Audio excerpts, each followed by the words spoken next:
மகளிர் தினத்தை முன்னிட்டு சிறப்பு கலந்தாய்வு. வீட்டிலிருந்து தொழில் தொடங்குவது எப்படி என்பது குறித்து கலந்துரையாடல்.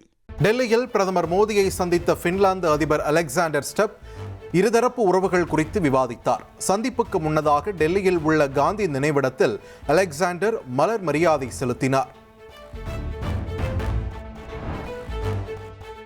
திருச்சி திமுக மாநாட்டிற்கு அழைப்பு விடுத்து தொண்டர்களுக்கு கடிதம் எழுதியுள்ள முதலமைச்சர் மு.க.ஸ்டாலின் மதவெறி அரசியலுக்கு தமிழ்நாட்டில் இடமில்லை என்று கூறியுள்ளார். மாநில உரிமைகளை ஒருபோதும் விட்டுக் கொடுக்க போவதில்லை என்றும் திட்டவட்டமாக தெரிவித்துள்ளார். ஆஃபர் கொடுத்து திமுக கூட்டணியை உடைக்க எதிர்க்கட்சிகள் முயற்சித்ததாக முதலமைச்சர் மு.க.ஸ்டாலின் குற்றம் சாட்டியுள்ளார். கூட்டணி கட்சிகளுக்கு விரும்பிய இடம் அளித்து வெற்றி கூட்டணியை தலைமையேற்று தொடர்வதாகவும் அவர் குறிப்பிட்டுள்ளார். ராஜ்யசபா தேர்தலில் போட்டியிட திமுக சார்பில் திருச்சி சிவா மற்றும் கான்ஸ்டன்டைன் ரவீந்திரன் ஆகியோர் தங்களது வேட்புமனுக்களை தாக்கல் செய்தனர். முதலமைச்சர் மு.க.ஸ்டாலின் முன்னிலையில் தேர்தல் அதிகாரியிடம் மனுவை வழங்கினர்.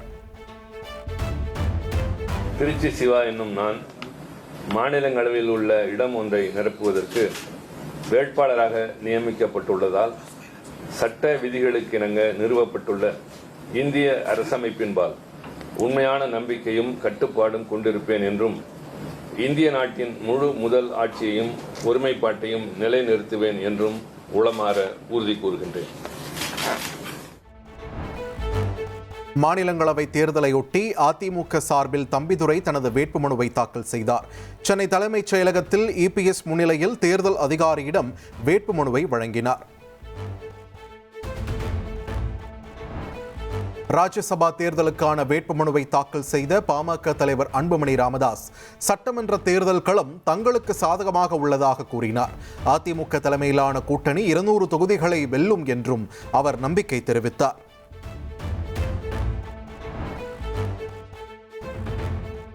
சட்டமன்ற தேர்தல் கூட்டணி குறித்து தனது ஆதரவாளர்களுடன் பாமக நிறுவனர் ராமதாஸ் ஆலோசனை மேற்கொண்டு வருகிறார். தைலாபுரம் தோட்டத்தில் நடைபெறும் ஆலோசனை கூட்டத்தில் ஜி.கே. மணி உள்ளிட்ட நிர்வாகிகள் பங்கேற்றுள்ளனர்.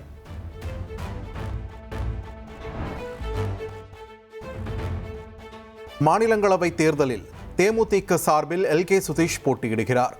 திமுக கூட்டணியில் தேமுதிகவுக்கு ஒரு ராஜ்யசபா சீட் ஒதுக்கப்பட்ட நிலையில் அதிகாரப்பூர்வமாக அறிவிக்கப்பட்டுள்ளது.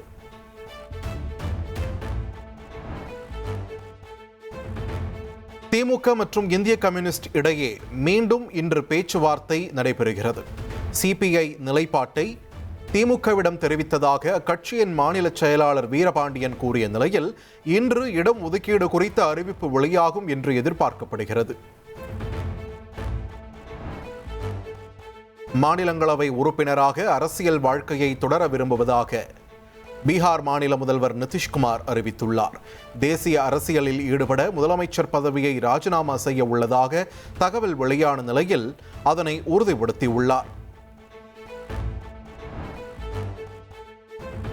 நிதிஷ்குமாருக்கு பின் பீகாரில் பாஜகவை சேர்ந்தவர் முதல்வராகலாம் என்று தகவல் வெளியாகியுள்ளது. துணை முதல்வராக நிதிஷ்குமாரின் மகன் நியமிக்கப்படலாம் என்றும் எதிர்பார்க்கப்படுகிறது.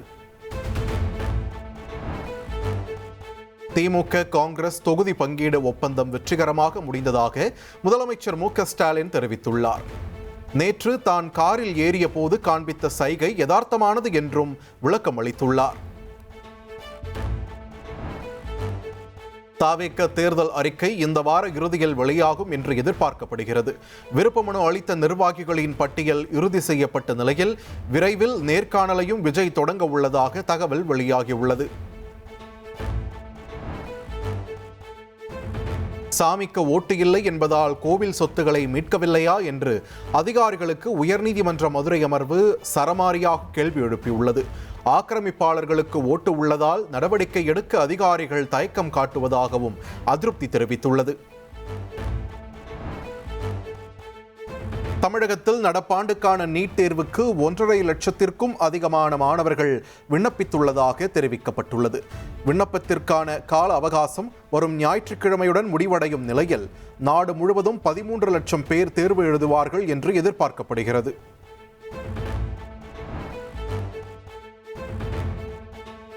சென்னையில் ஆபரண தங்கம் சவரனுக்கு இன்று 640 ரூபாய் குறைந்தது. 1 கிராம் ஆபரண தங்கம் 15,120 ரூபாய்க்கும், ஒரு சவரன் 1,20,960 ரூபாய்க்கும் விற்பனையாகிறது. வெள்ளி விலை மாற்றமின்றி நேற்றைய விலையிலேயே தொடர்கிறது.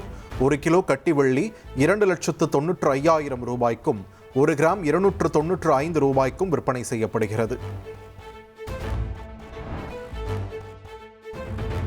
சென்னை வேளச்சேரி பரங்கிமலை பறக்கும் ரயில் சோதனை ஓட்டத்திற்கான ஏற்பாடுகள் தீவிரப்படுத்தப்பட்டுள்ளன. வரும் 10ஆம் தேதி முதல் மக்கள் பயன்பாட்டிற்கு வரும் நிலையில் தண்டவாளத்தின் உறுதித்தன்மை குறித்து அதிகாரிகள் ஆய்வு செய்தனர். தனியார் பள்ளிகளில் அரசியல், மதம் சார்ந்த நிகழ்வுகளுக்கு தடை விதித்து தமிழக அரசு உத்தரவு பிறப்பித்துள்ளது. தனியார் பள்ளிகள் ஒழுங்குமுறை விதிகளில் திருத்தம் செய்து தமிழ்நாடு அரசு அரசிதழில் வெளியீடு.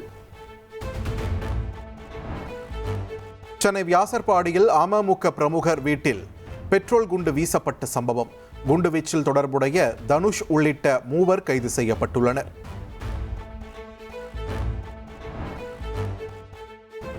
நாங்குநேரியில் நடந்த இரட்டை கொலை வழக்கில் 7 பேர் கைது செய்யப்பட்டுள்ளதாக மாவட்ட கண்காணிப்பாளர் தெரிவித்துள்ளார். சமூக வலைதளங்களில் வன்முறையை தூண்டும் வகையில் பதிவிட்டால் கடும் சட்ட நடவடிக்கை எடுக்கப்படும் என்றும் எச்சரிக்கை விடுத்துள்ளார். இந்திய பெருங்கடலில் ஈரான் போர்க்கப்பல் அழிக்கப்பட்ட விவகாரத்தில் பிரதமர் மோடி மௌனம் காப்பது ஏன் என ராகுல் காந்தி கேள்வி எழுப்பியுள்ளார். ஈரான் போரால் இந்தியாவின் கச்சா எண்ணெய் இறக்குமதிக்கு அச்சுறுத்தல் ஏற்பட்டுள்ளதாகவும் அவர் தெரிவித்துள்ளார்.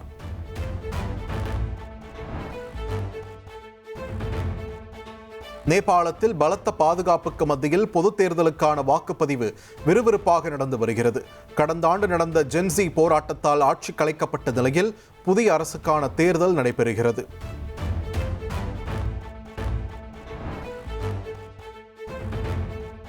அமெரிக்கா, இஸ்ரேல் மற்றும் ஈரான் இடையிலான போர் 6வது நாளை எட்டியுள்ளது. இஸ்ரேலின் டெல் அவீவ் நகரை நோக்கி வந்த ஈரான் ஏவுகணைகளை இஸ்ரேலிய ராணுவம் இடைமறித்து அழித்தது. வடகொரிய அதிபர் கிம் ஜாங் உன் அந்நாட்டின் நவீன சோய்ஹியான் கிளாஸ் ரக கப்பலை நேரில் ஆய்வு செய்தார்.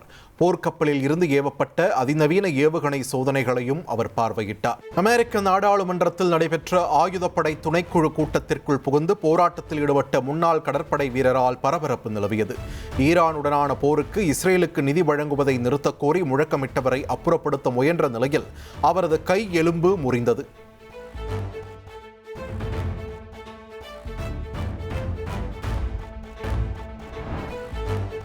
அர்ஜுன் டெண்டுல்கர் மற்றும் சானியா சந்தோக் ஆகியோரின் திருமணம் இன்று மும்பையில் நடைபெறுகிறது. பிரதமர் மோடி, குடியரசுத் தலைவர் திரௌபதி முர்மு உள்ளிட்டோருக்கு சச்சின் நேரில் சென்று அழைப்பு விடுத்திருந்த நிலையில் கிரிக்கெட் நட்சத்திரங்களும் பங்கேற்கின்றனர். மகளிர் தினத்தை முன்னிட்டு சிறப்பு கலந்தாய்வு. வீட்டிலிருந்து தொழில் தொடங்குவது எப்படி என்பது குறித்து கலந்துரையாடல்.